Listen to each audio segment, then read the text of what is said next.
සෙම වැඩි වෙන්න පුළුවන්. ඇදුම වැඩි වෙන්න පුළුවන්. පීනස වැඩි වෙන්න පුළුවන්.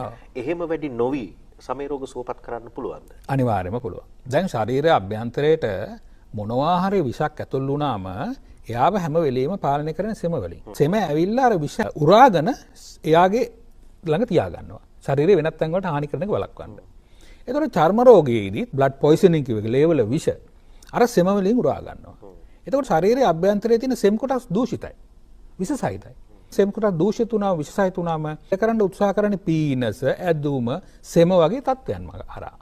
එතකොට චර්ම රෝගය අපි එකපාර සනීප කරොත් අර සෙම් කොටස් වලට එකතු වෙච්ච විෂ ගැන අවධානයක් යොමු නොකර අන්න චර්ම රෝගියාගේ සෙම් පීනස ඇදුම හතිය වැඩි වෙනවා.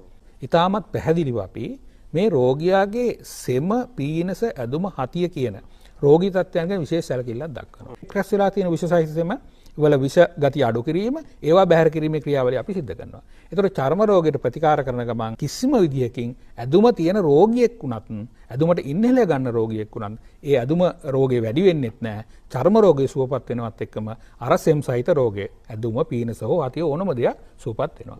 ඉතින් ඒ ආකාරයට අපි මේ දිත්ත සංයෝගී ඖෂධ යොදාගෙන මේ රෝගය ඇති වෙන අතුරු ඵල වලින් රෝගියා පීඩා විඳින එක නවත්තලා තමයි මේ රෝගය සුවපත් කරන්නේ.